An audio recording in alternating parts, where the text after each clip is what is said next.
जादुई कद्दू। एक बार दो भाई थे जो एक गरीब परिवार में पले बड़े थे। वे अभाव और गर्दिश के अलावा कुछ नहीं जानते थे। जब उनकी शादी का समय आया तो दोनों में से बड़े भाई यूरा ने एक अमीर बूढ़ी महिला से शादी की, जबकि छोटे भाई मिखाइलो ने एक गरीब युवा अनाथ लड़की से शादी की। किस्मत ने मिखाइलो का साथ नहीं दिया। उसके पास काम करने के लिए केवल उसके हाथ थे और वह सचमुच बहुत गरीब था। शादी से पहले दोनों भाई दोस्त थे, लेकिन अब उनके रास्ते अलग हो गए। उनमें एक दिन बहुत झगड़ा हो गया। यूरा इतना गुस्सा हुआ कि उसने मिखाइलो से कह दिया कि वह उसके घर में कदम तक ना रखे। वसंत आया, मिखाइलो के पास सब्जी बोने तक के लिए बीज भी ना थे, इसलिए वह आने वाली सर्दियों के बारे में सोचकर बहुत उदास और निराश हो गया। मैं क्या करूं? उसने पूछा अपनी पत्नी से। क्या मुझे यूरा से जाकर मदद मांगनी चाहिए? ज़रूर जाओ, पत्नी ने कहा। कौन जानता है, शायद इस बार वह तुम पर मेहरबान हो जाए। फिर मिखाइलो ने अपना मन बनाया और अपने भाई से मिलने गया। अपने भाई के घर पहुंचकर उसने पूरा हाल अपने भाई को बताया, लेकिन यूरा ने उसकी एक बात नहीं मानी। क्या तुम्हें याद नहीं कि मैंने तुमसे क्या कहा था? मेरे घर से निकल जाओ, वह चिल्लाया। मिखाइलो अपना समूह लेकर वापस घर की ओर चल दिया। अब वह पहले से भी ज़्यादा दुखी था। बताओ, यूरा ने क्या कहा? उसकी पत्नी ने पूछा। उसने मुझे बाहर निकाल दिया और मुझे एक छोटा बीज तक नहीं दिया। अब बताओ कि हम सर्दियों में क्या बोएंगे? चिंता मत करो, क्या पता चीज़ें अभी भी बदल सकें। उसकी पत्नी ने उसे सांत्वना देने की कोशिश की। वसंत फिर बीत गया, ग्रीष्म ऋतु आई। मिखाइलो की झोपड़ी छोटी थी, लेकिन उसकी छत के नीचे बड़ी संख्या में कबूतर के घोंसले थे। एक दिन हवा के तेज झोंके ने पक्षियों के बच्चों को घोंसलों से बाहर गिरा दिया और उनमें से एक को छोड़कर बाकी सभी मर गए। एक पक्षी का पैर टूट गया था। मिखाइलो ने उस पक्षी को गिरते देखा। उसने उसे उठाया और उसके घायल पैर पर एक छोटी सी टहनी बांध दी और उसे रुई में भिगोकर कुछ दूध की बूंदें पिलाई। जब उसका पैर ठीक हुआ तो मिखाइलो पक्षी को बाहर लाया और उसने उसे आज़ाद कर दिया। कई दिन बीत गए। एक दिन वह छोटा कबूतर वापस लौट कर आया। उसकी चोंच में एक कद्दू का बीज था। वो झोंपड़ी के पास उड़ता रहा और फिर उसने दरवाजे पर वह बीज गिरा दिया। मिखाइलो बड़ा खुश हुआ। अब हम असली किसान हैं, वह चिल्लाया। अब हम उस बीज को बोएंगे और फिर शायद उसमें से कुछ निकले। उन्होंने अपनी सब्जी के बगीचे में वह बीज बो दिया। उसमें जल्द ही अंकुर और फिर बेल और पत्तियां निकली। बेल लंबी होती गईं, वह जमीन में रेंगती रहीं और फिर उनमें से फूल निकले और उसके बाद फल लगे। गर्मियों के अंत में मिखाइलो के बगीचे में 3 कद्दू उगे थे। वे बहुत बड़े और विशाल थे। उसने इतने बड़े कद्दू पहले कभी नहीं देखे थे।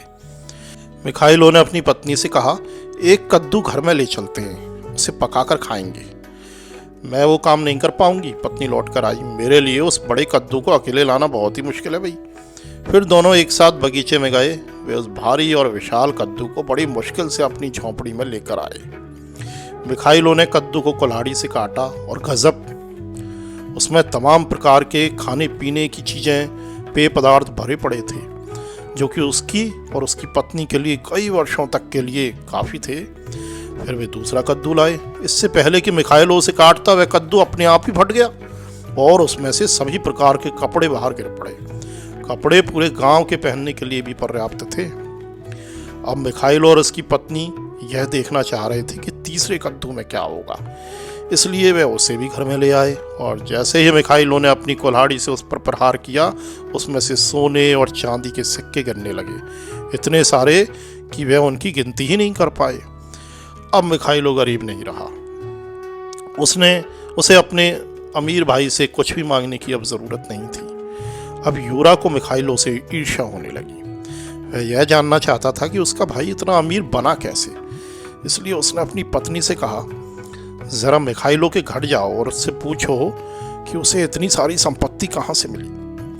जब यूरा की पत्नी मिलने आई तो मिखाइलो कहीं बाहर गया था, लेकिन मिखाइलो की पत्नी ने उसे वह सब कुछ बताया जो यूरा की पत्नी जानना चाहती थी और उससे कुछ भी नहीं छिपाया। उसने बताया कि कैसे तेज हवा ने कबूतर के बच्चों को उनके घोंसलों से बाहर धकेल दिया था, कैसे उसके पति ने घायल पक्षी की देखभाल की और उसे ठीक किया, फिर कबूतर का बच्चा उनके लिए बीज लाया और कैसे उसमें से 3 विशाल कद्दू उगे। फिर यूरा की पत्नी अपने घर गई और उसने वह सब कुछ अपने पति को बताया।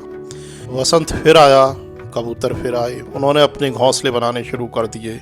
उन्होंने यूरा की छत के नीचे भी कुछ घोंसले बनाए और उनमें अंडे दिए। समय के साथ उनसे छोटे पक्षी पैदा हुए और उनके शोर से पूरा घर भर गया।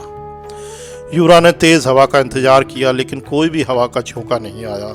इसलिए धैर्य खोते हुए उसने एक लंबी छड़ी ली और कबूतरों के घोंसलों को गिरा दिया। एक बच्चे को छोड़कर बाकी सभी मर गए और यह देखकर कि बचे पक्षी का पैर टूटा था, यूरा उसे घर ले गया और उसने उसकी देखभाल की। घायल पैर जल्दी ठीक हो गया और फिर यूरा ने बच्चे को आज़ाद कर दिया। कुछ समय बीता और फिर वह छोटा कबूतर यूरा के लिए एक बीज लाया। यूरा बहुत खुश हुआ और वह उसे जल्दी से बगीचे में ले गया। उसने और उसकी पत्नी ने वह बीज बोया और फिर बेसब्री से इंतजार करने लगे। उन्हें लगा कि भाग्य उन पर उसी तरह मुस्कुराएगा जैसे मिखाइलों पर मुस्कुराया था। बीज से अंकुर निकला, फिर एक बेल और पत्तियां निकली। बेल जमीन पर रेंगती रही, हालांकि उसमें कई सुनहरे फूल लगे, लेकिन उनमें से केवल एक में ही फल लगा। लेकिन उससे यूरा का उत्साह कम नहीं हुआ और वह बड़ी मुश्किल से शरद ऋतु के आने का इंतजार कर सका। वह इस डर से दिन रात अपने बगीचे की पहरेदारी करता कि कहीं कोई उसका कद्दू चुरा कर न ले जाए। आखिरकार कद्दू पक गया और यूरा और उसकी पत्नी उसे अपने घर में ले आए। लेकिन जैसे ही यूरा ने उस पर अपनी कुल्हाड़ी से वार किया, वह 2 हिस्सों में टूट गया और उसमें से आग की लपटें बाहर निकलने लगी। उससे झोंपड़ी में आग लग गई और वह जलकर राख हो गई। इसी तरह खलिहान और यूरा और उसकी पत्नी का सारा सामान भी जलकर खाक हो गया। अमीर भाई अब अमीर नहीं रहा, लेकिन उसे अपने छोटे भाई से मदद मांगने में शर्म आई। इसलिए उसने अपने कंधे पर एक बोरा डाला और फिर दुनिया भर में घूमते हुए भीख मांगी।